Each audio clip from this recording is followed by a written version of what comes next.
Hello everyone, this is Manisha. आप देख रहे हैं मनी क्लासेस। आज हम बात करते हैं नंबर सिस्टम के बारे में। वीडियो को लास्ट तक देखिएगा क्योंकि हम बहुत ही इम्पोर्टेंट फैक्ट डिस्कस करने वाले हैं नंबर सिस्टम के बारे में। चलिए शुरू करते हैं। नंबर सिस्टम हर पोर्शन के बारे में बहुत ही डिटेल से पढ़ेंगे। देखिए, सबसे पहले हम नंबर सिस्टम को दो पार्ट्स में डिवाइड करते हैं। First one is real number and imaginary numbers.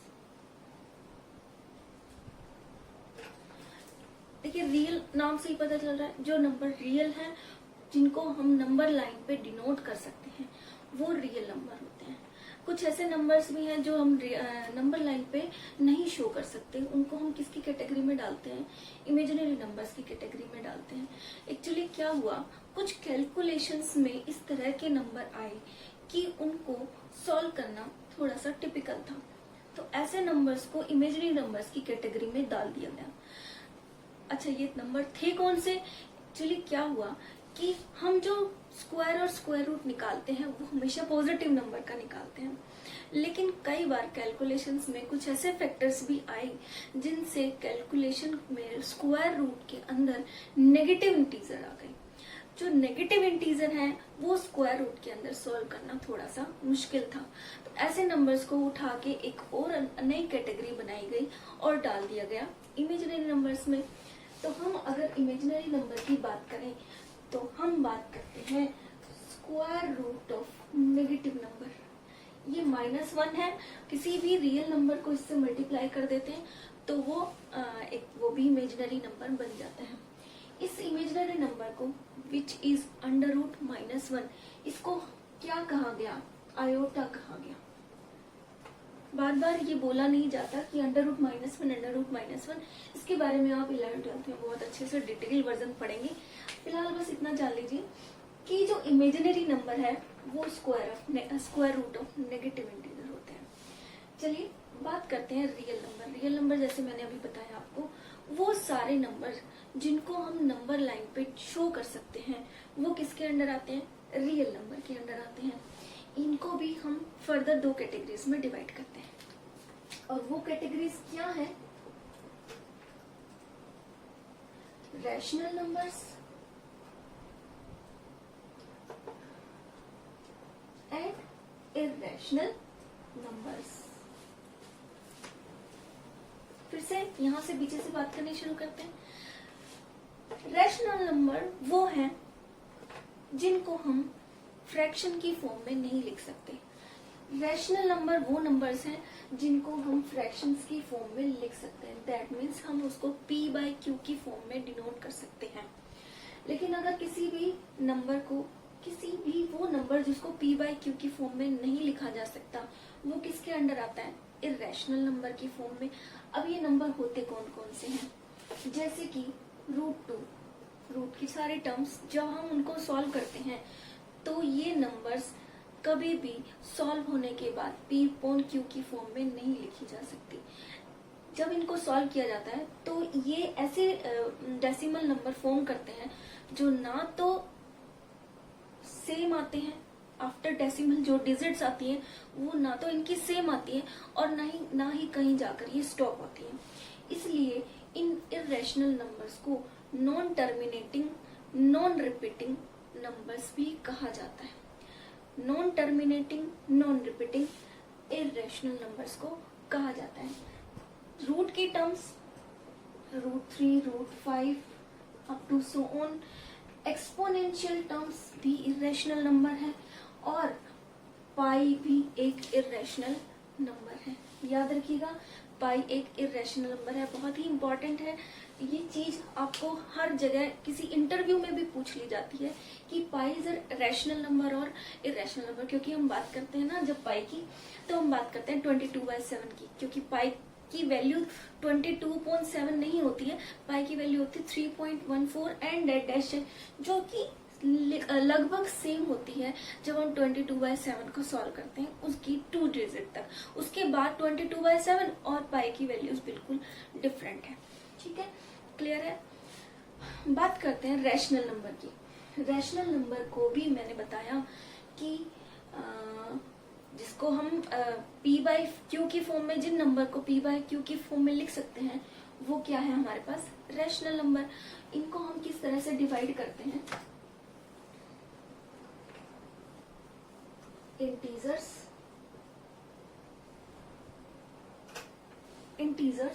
And fractional numbers. देखिए, याद रखिए, फ्रैक्शनल नंबर जो फ्रैक्शन में आते हैं पी बाई क्यू, लेकिन हर वो नंबर जो फ्रैक्शन में नहीं है, अगर मैं उसके नीचे अपॉन 1 कर दूं तो वो भी क्या बन जाता है? फ्रैक्शन। तो जिसके नीचे फ्रैक्शन, जिसमें फ्रैक्शन दिख रही है वो तो फ्रैक्शनल है ही, और जिसमें जैसे मान लीजिए 2 है, जैसे मान लीजिए 2 है, आप कहेंगे इसमें इसको पी बाई क्यू की फॉर्म में तो नहीं लिखा जा रहा, तो आप इसको रैशनल नंबर की कैटेगरी में कैसे डाल सकते हैं? तो चेक कीजिए कि जिस भी टर्म के अपॉन में 1 कुछ नहीं दिख रहा है, मैं उसके अपॉन 1 लिख सकती हूँ, और ये क्या बन गया? एट लास्ट एक रैशनल नंबर बन गया। तो ये याद रखिएगा कि इंटीजर्स जो है और जो सारे फ्रैक्शनल नंबर हैं, ये सब किसके अंडर आते हैं? रैशनल नंबर के अंडर आते हैं। चलिए, अब इंटीजर क्या है? इंटीजर्स क्या है? ये बहुत इंपॉर्टेंट क्वेश्चन है। इंटीजर अपने अंदर वो सारे नंबर को समा के बैठे होते हैं जो कि हम अपनी रियल लाइफ में यूज करते हैं। थोड़ा सा डिटेल तरह से पढ़ते हैं हम। मान लीजिए मैं इस पॉइंट को अपना किसी भी ऑब्जर्वेशन का पॉइंट मान लेती हूँ, ठीक है। मुझे आगे जाना है तो मैं अपनी एक डायरेक्शन बताऊंगी। अगर मुझे इस डायरेक्शन में जाना है, यानी कि बैक साइड जाना है, तो मैं कुछ डायरेक्शन बताऊंगी। मैं जा तो एक ही लाइन में रही हूँ ना, मुझे इस डायरेक्शन को अलग से शो करना पड़ता है और इस डायरेक्शन को अलग से शो करना पड़ता है, क्योंकि मैं बार बार ये बैक साइड या फॉरवर्ड या बैकवर्ड ना कहने की बजाय मैं अगर ये भी तो कह सकती हूँ कि मैं going to the positive direction, और बैकवर्ड के लिए मैं going to the negative direction. Similarly हम किसी पहाड़ी एरिया को डिफाइन करते हैं तो हाइट को बढ़ा के दिखाते हैं। बिल्कुल उसी तरह से जब हम पानी के नीचे जाते हैं तो हाइट तो बढ़ रही है, लेकिन कहाँ बढ़ रही है? वो नेगेटिव डायरेक्शन में बढ़ रही है। तो इस नेगेटिव डायरेक्शन को हम नेगेटिव इंटीजर से शो करते हैं, नेगेटिव इंटीजर से। सिमिलरली बिल्कुल वही बातें हैं। आगे जा रही हूँ तो पॉजिटिव डायरेक्शन से शो किया, अगर मैं पीछे जा रही हूँ, पीछे की डायरेक्शन के नंबर्स की बात कर रही हूँ, तो मैंने किससे उसको डिनोट किया है? नेगेटिव नंबर से। तो ये बिल्कुल इजी टॉपिक है इंटीजर्स। चलिए फिर से बात करते हैं कि इसकी कितनी कैटेगरीज हैं, इसको कितने पार्ट्स में डिवाइड किया। देखिए, इंटीजर्स एक्चुअली में है क्या? पॉजिटिव नंबर्स,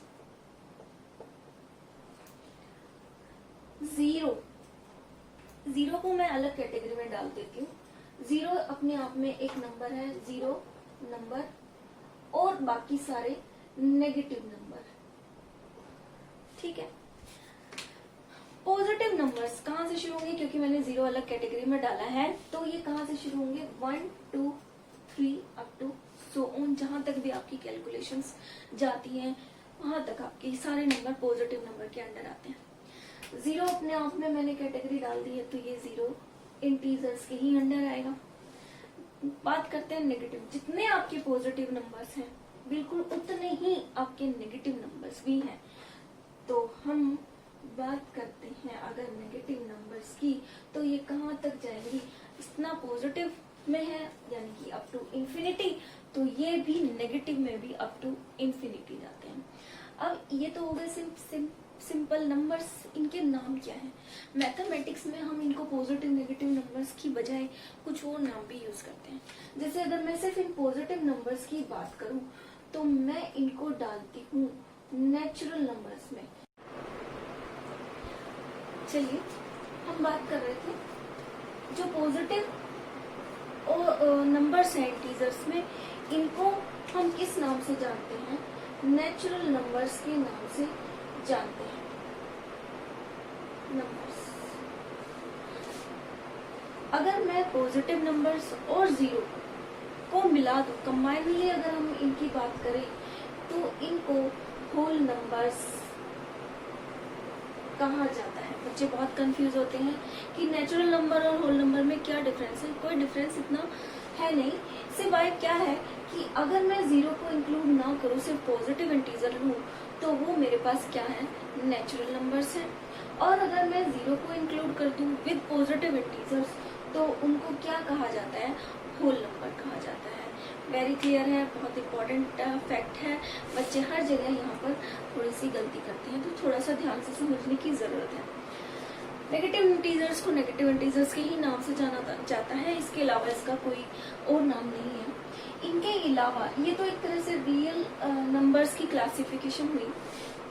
क्या रहता है, फ्रैक्शनल नंबर रहता है। इनकी फ्रैक्शनल नंबर की अलग से तीन कैटेगरी है, उनके बारे में बाद में बात करेंगे। थोड़ा सा इसी पार्ट में ही हम कुछ और टर्म्स हैं जो हम यूज करते हैं हमारे नंबर सिस्टम में, जो कि बहुत ज्यादा यूज होती है और जो कि बहुत इंपॉर्टेंट भी है। वो क्या है, कुछ नंबर्स हैं जिनको हम कहते हैं even number, odd number, prime number, composite number, perfect number, perfect square numbers. Perfect square numbers तो नाम से ही क्लियर हो रहा है, वो नंबर जो परफेक्ट स्क्वायर है, मतलब कि वो नंबर जो ऑब्टेन होते हैं अब 2 बार मल्टीप्लिकेशन से ही किसी एक सिंगल नंबर की। जैसे कि अगर मैं 4 की बात करूँ तो 2 2 जा 4, तो यानी कि 2 को 2 टाइम्स में मल्टीप्लाई कर रही हूँ तो 4 आ रहा है, तो 4 इज अ परफेक्ट स्क्वायर। 16 है, 4 4 जा 16, 4 into 4 सेम नंबर है, 2 टाइम्स मल्टीप्लाई हुआ, परफेक्ट स्क्वायर नंबर है 16। परफेक्ट नंबर क्या है, चलिए ये 2-4 टर्म्स हैं, बहुत इंपॉर्टेंट है, हम डिस्कस करते हैं इनके बारे में। इवन नंबर क्या है, इवन नंबर वो नंबर है जो कि कंप्लीटली डिवाइड होता है 2 से, यानी कि जो कंप्लीटली डिविजिबल है 2 से, उन नंबर्स को क्या कहा जाता है, इवन नंबर कहा जाता है। Opposite to that odd number, जो कि 2 से कंप्लीटली डिवाइड नहीं होते, उनको हम ऑड नंबर की कैटेगरी में डाल देते हैं। प्राइम नंबर, प्राइम नंबर भी बहुत सिंपल है, क्या है, वो नंबर जो खुद से और 1 से ही डिवाइड होते हैं, यानी कि या तो मैं ये कहूँ कि वो अपनी ही टेबल या 1 की टेबल के अलावा किसी और नंबर से कंप्लीटली डिवाइड नहीं होते, उनको क्या कहा जाता है, प्राइम नंबर। क्लियर है। तीसरी लैंग्वेज में कहें तो इनका 1 और सेल्फ नंबर के अलावा कोई और फैक्टर नहीं होता, वो नंबर क्या कहे जाते हैं, प्राइम नंबर कहे जाते हैं। कंपोजिट नंबर, कंपोजिट नंबर वही नंबर होंगे जो 1 और अपने ही टेबल के अलावा भी किसी थर्ड नंबर की टेबल में कंप्लीटली डिवाइड होते हैं, उनको क्या कहा जाता है, कंपोजिट नंबर कहा जाता है। फॉर एग्जाम्पल लेके बात करते हैं। मान लीजिए मैंने एक एग्जाम्पल लिया है 2, छोटे नंबर से शुरू करते हैं, क्योंकि समझना छोटे नंबर से होता है तो आप फिर कितने भी आगे तक जा सकते हैं, कॉन्सेप्ट को क्लियर होना चाहिए। जैसे मैंने लिया 2 किसी की टेबल में नहीं जाता सिवाय 1 और 2 के, दैट मीन्स वो क्या है, प्राइम नंबर है। अगर मैं बात करूं 3 की, अगर मैं बात करूं 3 की, तो 3 भी 1 और 3 की टेबल के अलावा किसी और की टेबल में नहीं जाता। बात करते हैं 4 की, 4 1 की टेबल में जाता है, 2 की टेबल में भी जाता है और 4 की टेबल में भी जाता है। तो इसके कितने फैक्टर हो गए, 3 फैक्टर हो गए। मैंने क्या बात करी थी कि जो 1 सेल्फ और किसी थर्ड नंबर की भी टेबल में जाए तो वो क्या होंगे, कंपोजिट नंबर होंगे। प्राइम नंबर से रिलेटेड एक फैक्ट है बहुत इंपॉर्टेंट, वो क्या है कि प्राइम नंबर 2 से शुरू होते हैं और जहां तक कैलकुलेशन हमारी जाती है अप टू इन्फिनिटी तक ये भी कंटिन्यू रहते हैं। 1 से शुरू नहीं होते हैं, 2 से शुरू होता है। एक और fact very very important about the prime number is that 2 is the only even prime number. 2 is the only even prime number. क्या कहने का मतलब है मेरे पास कि इसके आगे के जितने भी प्राइम नंबर्स हैं सारे के सारे ओड होते हैं, यानी कि वो 2 से कम्प्लीटली डिवाइड नहीं होते। सिर्फ एक 2 ही ऐसा नंबर है जो इवन भी है, स्मॉलेस्ट भी है और प्राइम नंबर भी है। क्लियर है? वेरी वेरी इंपॉर्टेंट बात है ये। कंपोजिट नंबर जो किसी न किसी के फैक्टर, जिसके 2 से ज्यादा फैक्टर्स होते हैं, कितने भी हो सकते हैं, 2 से ज्यादा होने चाहिए, तो वो कंपोजिट नंबर कहते हैं। वेरी वेरी इंपॉर्टेंट है हमारा अगला नंबर, परफेक्ट नंबर क्या होता है। परफेक्ट नंबर, कंफ्यूज मत होना, परफेक्ट स्क्वायर नंबर और परफेक्ट नंबर। परफेक्ट नंबर वो नहीं है परफेक्टली स्क्वायर बनाए। परफेक्ट स्क्वायर नंबर अभी मैंने बात करी थी। क्या है परफेक्ट स्क्वायर नंबर? जो नंबर एक नंबर की 2 बार मल्टीप्लीकेशन से ऑब्टेन होते हैं, एक ही नंबर की 2 बार मल्टीप्लीकेशन से ऑब्टेन होते हैं। फॉर एग्जाम्पल 25 कैसे ऑब्टेन हुआ है? 5 into 5, दैट मीन्स मैंने 5 को 2 टाइम्स मल्टीप्लाई किया और मेरे पास ऑब्टेन क्या हुआ? 25। तो 5 is not a perfect square number, 25 is a perfect square number. बात करते हैं परफेक्ट नंबर की। बच्चे वो तो इजीली ग्रैस्प कर लेते हैं, पर परफेक्ट नंबर में हमेशा कंफ्यूज हो जाते हैं कि क्या चीज है ये परफेक्ट नंबर। परफेक्ट नंबर की मैं बात करती हूँ तो जैसे मान लीजिए मेरे पास एक स्मॉलेस्ट परफेक्ट नंबर है 6, इसी की बात करते हैं। अब ये परफेक्ट नंबर है कैसे? क्योंकि 6 के जो फैक्टर्स हैं वो क्या है? 1, 2 एंड 3। इस मेरे कहने का मतलब क्या है कि ये 1 की टेबल में भी जाता है, 2 की टेबल में भी जाता है, 3 की टेबल में भी जाता है। और अगर मैं इन्हीं नंबर्स को ऐड कर दूं, प्लस कर दूं, 1 + 2 + 3, तो मेरे पास क्या ऑब्टेन होता है? 6 ही ऑब्टेन होता है। तो परफेक्ट नंबर वो नंबर्स होते हैं जो कि अपने ही फैक्टर्स की एडिशन से ऑब्टेन किए जा सकते हैं। क्लियर है? Very very important. फिर से बात करते हैं परफेक्ट नंबर की। परफेक्ट नंबर वो नंबर होते हैं जो अपने फैक्टर्स के एडिशन से ऑब्टेन किए जा सकते हैं। इंपॉर्टेंट फैक्ट क्या है इससे रिलेटेड कि सबसे छोटा परफेक्ट नंबर हमारे पास क्या है? 6 है। ठीक है, हमने बहुत इंपॉर्टेंट चीजें डिस्कस की हैं। आपको अगर कोई बात समझ ना आई हो तो आप वीडियो रिपीट कर सकते हैं। मैं आपको इससे रिलेटेड कुछ एक बात और बता देती हूँ। देखिए यहाँ पर हमने डिस्कस किया था 2 के बारे में। 2 is the only even prime number, 6 is the smallest perfect number, smallest perfect number है। एक और बात करते हैं, हमेशा 0 से रिलेटेड कंफ्यूजन रहती है बच्चों में कि 0 क्या है, पॉजिटिव नंबर है या नेगेटिव नंबर है। कुछ मानते हैं कि 0 ना तो पॉजिटिव है ना ही नेगेटिव है, लेकिन नहीं, ऐसा नहीं है। 0 को हम पॉजिटिव नंबर्स की कैटेगरी में डालते हैं। देखिए बहुत इंपॉर्टेंट बात है, 0 is a positive and even. 0 को हम पॉजिटिव भी मानते हैं और इवन नंबर भी मानते हैं। ठीक है, चलिए आगे बात करते हैं फ्रैक्शनल नंबर्स के बारे में। इससे रिलेटेड हम डिटेल में पढ़ेंगे, तब तक मैं ये सब मिटा देती हूँ।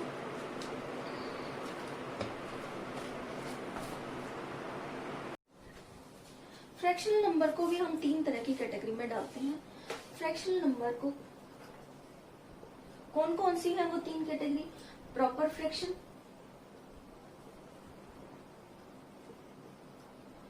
इम्प्रॉपर फ्रैक्शन और mixed fraction. Very very important. ये जो मैं आपको बता रही हूँ, एक ही वीडियो में आपको नंबर सिस्टम की लगभग नहीं, कंप्लीट इंफॉर्मेशन आपको मिलेगी।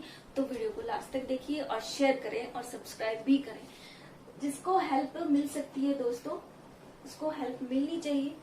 और जो मैथ के कॉन्सेप्ट क्लियर कर लेगा, उसके लिए मैथ को रटना बहुत जो है मुश्किल हो जाएगा। जो इजीली ग्रैस्प कर लेगा उसके लिए तो मैथ बहुत इजी है।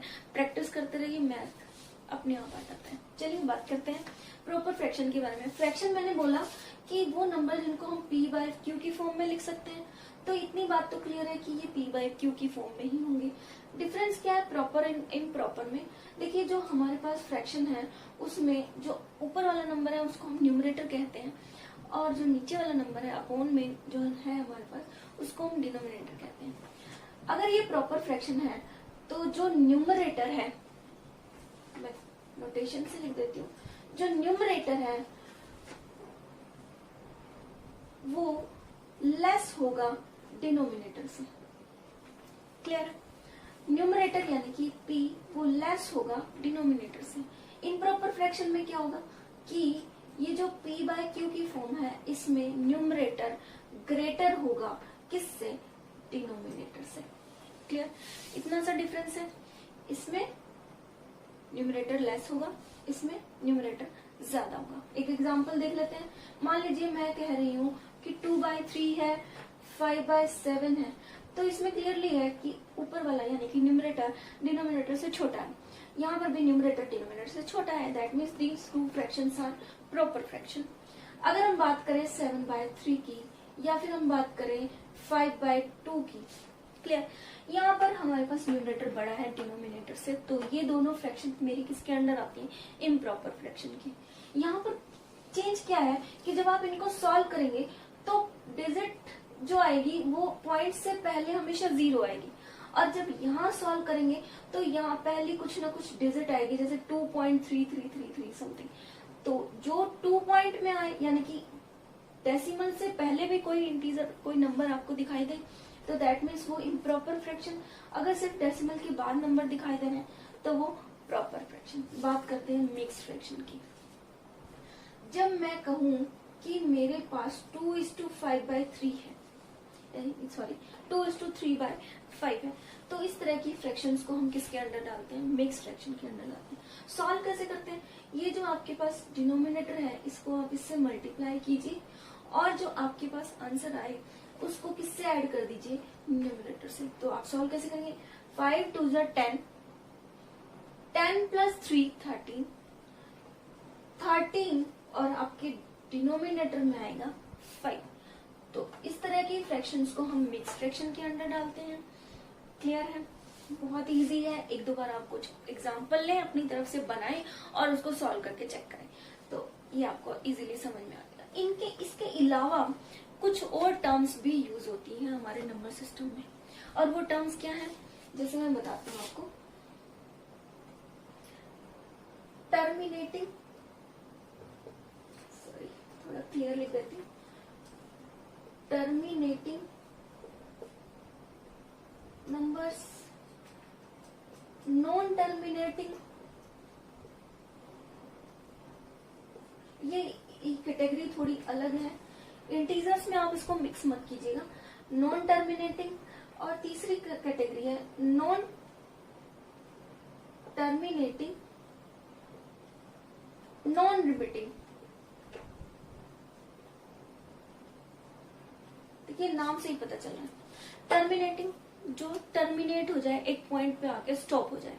जैसे कि मैं किसी नंबर को डिवाइड करूं, जैसे फ्रैक्शन में मैंने किसी नंबर को डिवाइड किया और कुछ डेसिमल के बाद वो पॉइंट पूरी तरह से डिवाइड हो गया। जैसे आप मान लीजिए 1/8 करते हैं, 1/8 करते हैं, आप इसको डिवाइड करके देखिएगा तो ये 2 to 3 डिजिट के बाद ये इसका जो डेसिमल है ये कम्प्लीटली क्या हो जाएगा? टर्मिनेट हो जाएगा, कम्प्लीटली ये उसको डिवाइड कर देगा। कुछ हैं जो नहीं टर्मिनेट होती हैं, जो चलती रहती हैं। जैसे मैंने आपको यहाँ पे दिखाया, जैसे 7/3 है, तो आप इसको सॉल्व करेंगे तो 2.333333 ये चलता रहेगा। तो आपको क्लियरली दिख रहा है कि ये टर्मिनेट ही नहीं हो रहा, रुक ही नहीं रहा। तो ऐसे नंबर्स को हम किसके अंदर डालते हैं? नॉन टर्मिनेटिंग के अंदर डालते हैं। क्लियर है? टर्मिनेटिंग जो कि किसी पॉइंट पे जाकर स्टॉप हो जाए, नॉन टर्मिनेटिंग जो कहीं पर भी स्टॉप ना हो आफ्टर डेसिमल।